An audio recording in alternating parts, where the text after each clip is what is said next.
മക്കളെ, നമ്മൾ 3ാം ക്ലാസ്സിലെ EVSൻ്റെ 2ാമത്തെ ചാപ്റ്ററിൻ്റെ പേജ് നമ്പർ 28 വർക്കാണ് ഇന്ന് നോക്കുന്നത്. Is there any creatures that moves in a different way. അപ്പോൾ നമ്മൾ കഴിഞ്ഞ ദിവസം കണ്ടിരുന്നു പല രീതിയിൽ സഞ്ചരിക്കുന്ന ജീവികൾ. അപ്പോൾ ഇവിടെ പറഞ്ഞിരിക്കുകയാണ് വേറെ ഏതെങ്കിലും രീതിയിൽ സഞ്ചരിക്കുന്ന ജീവികളുണ്ടോ.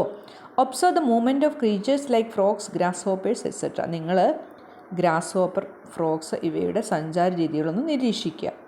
Is there any connection between the body features and the movement of the creatures. അതായത് ജീവികളുടെ ശരീരപ്രകൃതവും അതിൻ്റെ മൂവ്മെൻറ്റ്, ചലനവുമായിട്ട് വല്ല ബന്ധമുണ്ടോ എന്നാണ് ചോദിച്ചിരിക്കുന്നത്. ഇനി ഇവിടെ ഒരു കോളം തന്നിട്ടുണ്ട്. ഫസ്റ്റ് കോളത്തിൽ ക്രീച്ചേഴ്സ്, 4 ജീവികളുടെ ചിത്രം. അടുത്ത കോളം ബോഡി ഫീച്ചേഴ്സ്, അവയുടെ ബോഡിയുടെ പ്രത്യേകത. അടുത്തത് എന്താണ്? മൂവ്മെൻറ്റ്, എങ്ങനെയാണ് അവ സഞ്ചരിക്കുന്നത്. ഫസ്റ്റ് വൺ ഇവിടെ തന്നിരിക്കുന്നത് ഹോഴ്സാണ്. അതിൻ്റെ ബോഡി ഫീച്ചേഴ്സ് എന്താ ഇവിടെ തന്നിരിക്കുന്നത്? 4 limbs that bend backwards എന്ന് വെച്ചാൽ പിന്നോട്ട് വളയുന്ന മുൻകാലുകൾ ഉണ്ട് ഹോഴ്സിന്. അതാണ് അതിൻ്റെ ബോഡി ഫീച്ചർ. അതെങ്ങനെയാണ് മൂവ്മെൻറ്റ് ചെയ്യുന്നത്, എങ്ങനെയാണ് അതിൻ്റെ ചലനം, എങ്ങനെയാണ്? വാക്ക്, റൺ. അതിന് നടക്കാനും പറ്റും, ഓടാനും പറ്റും. ഇനി ഇതുപോലെ അവിടെ തന്നിരിക്കുന്ന 3 ജീവികളുടെയും കൂടെ നമ്മൾ കണ്ടെത്തി എഴുതണം. അപ്പോൾ അവിടെ നോക്കി, ഫസ്റ്റ് വൺ സ്നേക്കാണ്, പിന്നെ ഡോ അല്ലെ പീജിയൻ, ലാസ്റ്റ് വൺ ഫിഷ്. അപ്പോൾ നമുക്കിവിടെ സ്നേക്കിൻ്റെ പ്രത്യേകത നോക്കാം. എന്താണ് അതിൻ്റെ body features? Long flexible body and wide mouth. അതിൻ്റെ മൂവ്മെൻറ്റ് എങ്ങനെയാണ്? Crawl, swim. ക്രോൾ മീൻസ് ഇഴയുക, സ്വിം നീന്തുക. അടുത്തത് പീജിയൻ. പീജിയൻ്റെ body features wings for flying, strong beak and curved claws. അതിൻ്റെ മൂവ്മെൻറ്റ് എങ്ങനെയാണ്?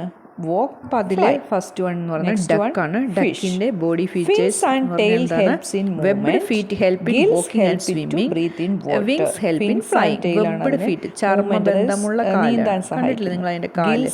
അതിൻ്റെ തുഴ പോലെ സഹായിക്കുന്നു. അപ്പോൾ അത് ഉപയോഗിച്ചാണ് നടക്കുകയും നീന്തുകയും ചെയ്യുന്നത്. പിന്നെ അതിന് ചിറകുകളാണ് അതിനെ പറക്കാൻ സഹായിക്കുന്നത്. അപ്പോൾ അതിൻ്റെ മൂവ്മെൻറ്റ് എങ്ങനെയൊക്കെയാണ്? Walk, swim and fly. And the next one is frog. Strong hind legs help in jumping.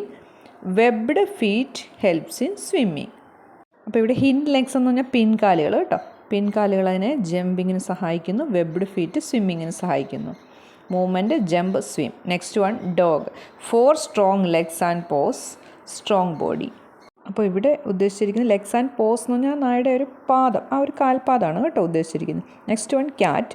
Sharp claws, flexible body. Claws എന്ന് പറഞ്ഞാൽ നഖങ്ങൾ, ഫ്ലെക്സിബിൾ ബോഡി. അത് എന്തിനൊക്കെ സഹായിക്കുന്ന? മൂവ്മെൻറ്റിന്. Walk, run and climb. And the next one is monkey. Body features strong arms and legs, gripping hands and feet. അതെന്തിനെ സഹായിക്കുന്ന? Walk, climb and swing. Gripping hands and feet എന്ന് വെച്ചാൽ അതിന് ഗ്രിപ്പുള്ള ഹാൻഡ്, ലഘു ഉള്ളതുകൊണ്ടാണ് അതിന് മരത്തിലൊക്കെ ഇങ്ങനെ പിടിച്ച് നിൽക്കാനും തൂങ്ങി നിൽക്കാനൊക്കെ സാധിക്കുന്നത്. എന്തിനൊക്കെയാണ് ഇതിൻ്റെ മൂവ്മെൻറ്റ് എങ്ങനെയൊക്കെയാണ്? Walk, climb and swing. Swing means ഇങ്ങനെ ഊഞ്ഞാലാടുന്ന പോലെ കിടക്കത്തില്ലേ, തൂങ്ങി നിൽക്കുക. അതിൻ്റെ last one squirrel. Sharp claws, bushy tail for balance. Bushy tail means ഇങ്ങനെ പൊന്തി നിൽക്കുന്ന വാല്. അതിൻ്റെ മൂവ്മെൻറ്റ് എന്ന് പറയുന്നത് റൺ, ക്ലൈംബ്, ജംപ്.